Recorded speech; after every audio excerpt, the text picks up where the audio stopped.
Where we left off, we were at the Forgotten Palace. Sir Grant, Froggy, and Jack came and rescued Red and Alex and Connor. And then they arrested Goldilocks. Sir Grant did, Jack didn't. They're on their way back to the Northern Kingdom in Chapter 22 of Land of Stories, written by Chris Colfer, published by Little Brown Publishing. Snow White's Secret, Chapter 22. The entire party traveled back to the Northern Kingdom in silence. The pattering of the horses' hooves on the road was the only sound the group made. The whole world seemed to have sighed with relief now that the evil queen was gone. Goldilocks was given permission to ride Porridge back into the kingdom, but her hands and feet were wrapped in chains. An annoyed expression was frozen on her face. Jack faithfully walked by her side the entire trip with his hands on top of hers.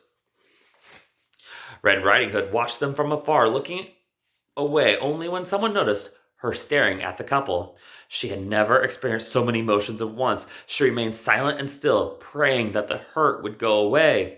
The twins were especially quiet during their journey. After everything that they'd witnessed, it was hard to find the words to express what they were thinking and feeling. Their thoughts were filled with the evil queen's story and were haunted by images of her holding the body of the man who she loved her entire life before being consumed by the mirror. And while they were saddened by their tale, they were even more disappointed that the wishing spell was gone.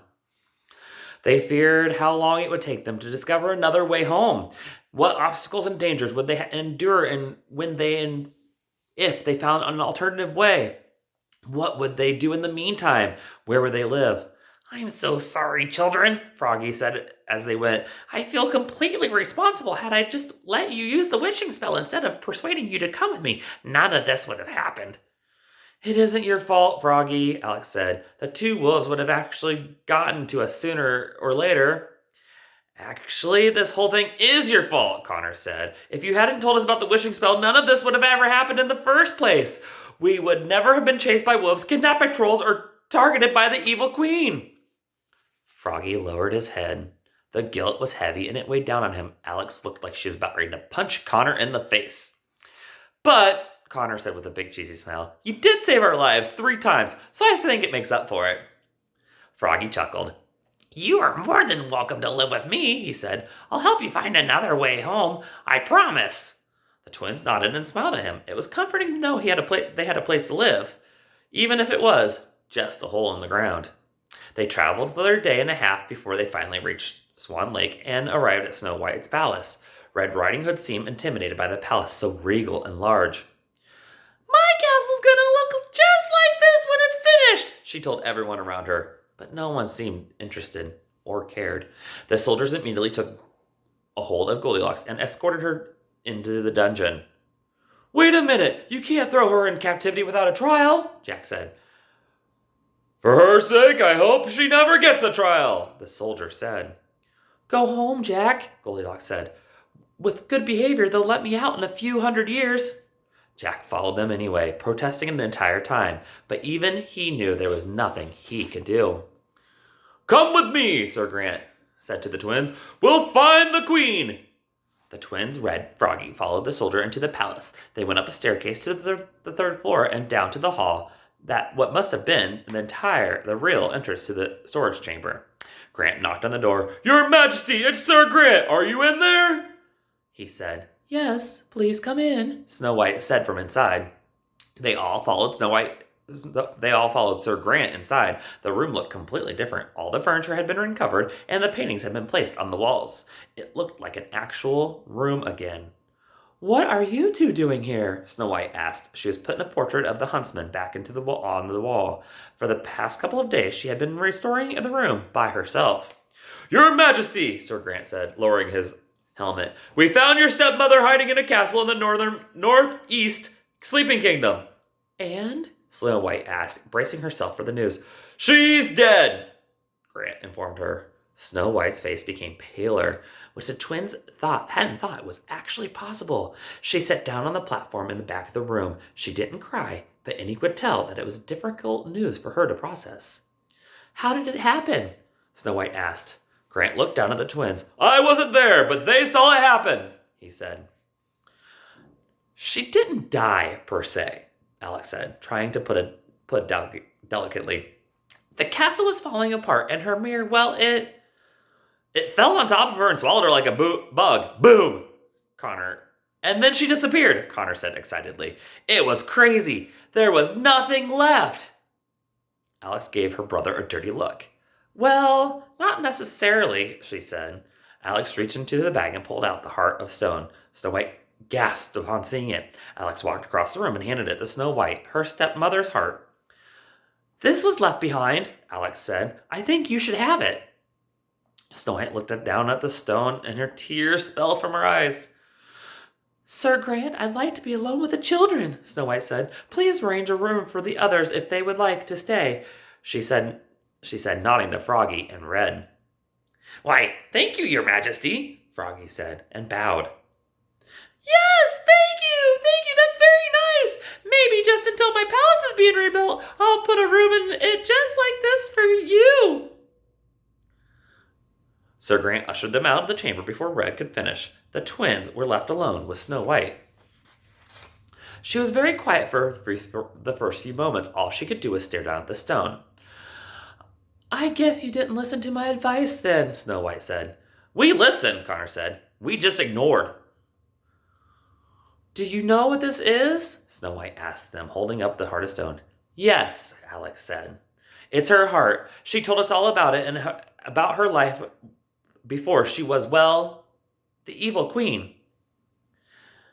It was one heck of a backstory, too, Connor said. Did you know about the guy in her magic mirror was actually her long-lost boyfriend?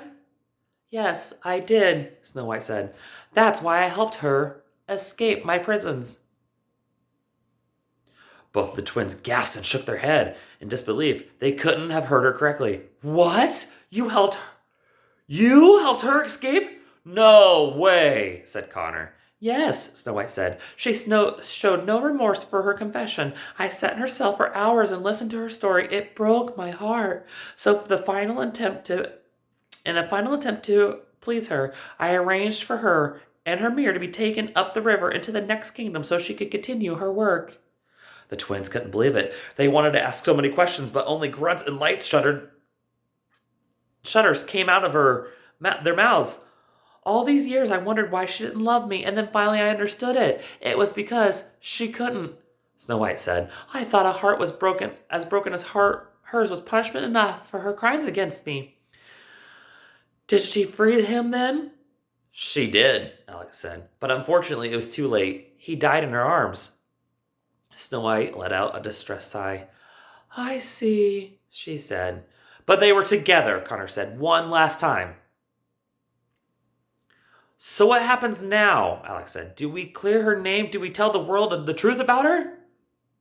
I'm afraid that's easier said than done, Snow White said. I think the best thing we could do now is honor her memory and live every day with compassion and understanding that no one gave her.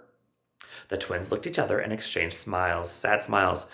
I think that's what I've learned from all this. Villains are mostly just people villainized by circumstances, Alex said.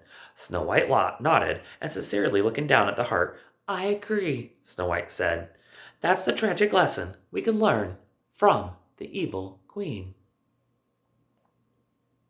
The dungeon was a miserable place, as Goldilocks was learning firsthand. Her cell was small and damp, and only smell was the horrible, and light was scarce. Occasionally, a rat would try to run into her cell, and Goldilocks would look it down and meanly intimidate it into running the other way. Don't even think about it, she said multiple times to the rodents.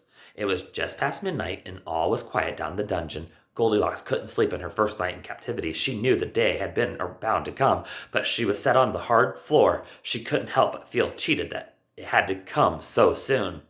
Suddenly, a pair of footsteps echoed through the dungeon. Someone from the palace above made their way down the spiral staircase and past a few rows of cells. A young woman in a long hooded cloak slowly made her way to Goldilocks' cell. Ew! Gross! Yuck! The woman said each step. Goldilocks recognized the prissy voice. Hello! Red whispered awkwardly. What are you doing down here? Goldilocks asked. Have you come to personally escort me to my execution? Please don't keep Red said, "The guards don't know I'm down here." "What do you want?" Goldilocks asked her. "I've come to let you out," Red said. "What?" Goldilocks said, completely shocked. "Why?" "Because I've decided to make things right," Red said very haughtily. "Go ahead, then let me out," Goldilocks said, almost daring her. She didn't get her hopes up. She knew there had to be a catch. "I will, but first I wrote you a letter," Red said, and pulled out a piece of parchment, which is paper, from inside her cloak. "You want me to read your letter first?" Goldilocks said, not attempting to disguise any annoyance in her voice. "Of course not! You probably can't read," Red said sincerely. Goldilocks raised her eyebrows. "You're so lucky these bars are between us." "That was just a joke. Lighten up, Goldie. I've been working on this all night, and I think it was best that I come down here and read it to you myself," Red said. "I'm listening," Goldilocks said, and crossed her arms. Red cleared her throat.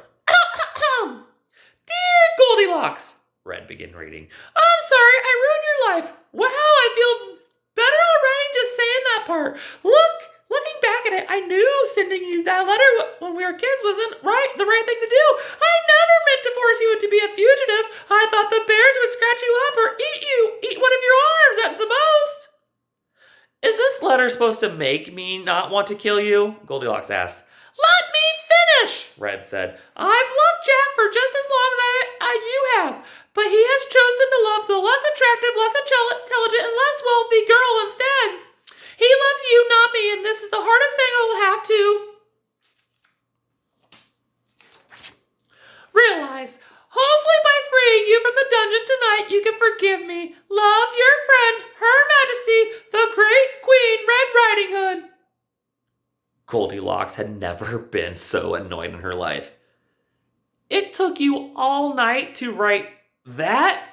she asked.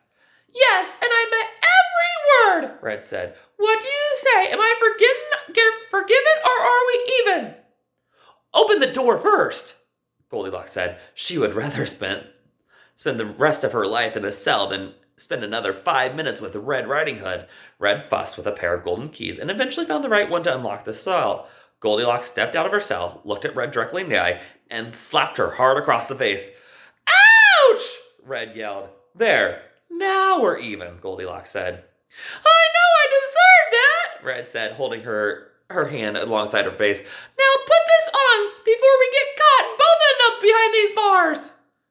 Red threw her cloak over to Goldilocks. The two women hurried out of the dungeon. They crept up through the halls of the palace and made their way past the front lawns. They walked through the forest a little ways and came to the ugly duckling pond. Porridge was waiting for Goldilocks by the edge of the pond. At first, Goldilocks could not see, but behind the horse, impatiently waiting, was Jack. Goldilocks stepped dead in her tracks. What are you doing here?" she asked him, although she already knew the answer. "I did it, Jack! I told you I could!" Red said with a big smile. "I'm coming with you," Jack said.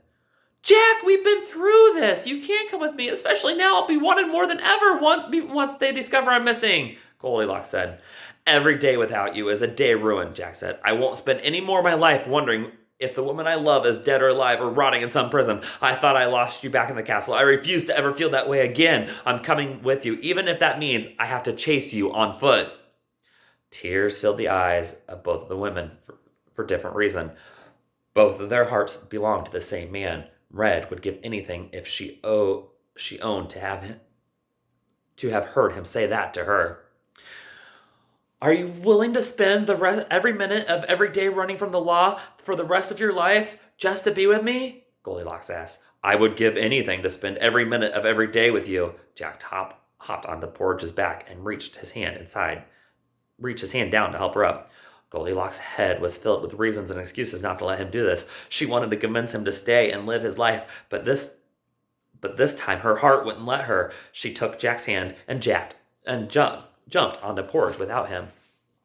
Together they took the reins and charged into the night. By sunrise they would have been the most fugitives in the world, but at last they were together. "You're welcome! No need to thank you! I'll be fine!" Red called out after them as they disappeared into the forest. "It'll be Red fell to her knees and sobbed. Tears poured down her face, and her makeup ran with them. She had never cried this hard in her entire life. That was a very noble thing you did, a voice said behind her. She turned and saw Froggy leaning down by the pond, collecting flies in a large jar. How much longer until this feeling goes away? Red asked. I'm afraid traces of this feeling will be with you the rest of your life, Froggy said. But it'll get better over time. Froggy leaned down beside her.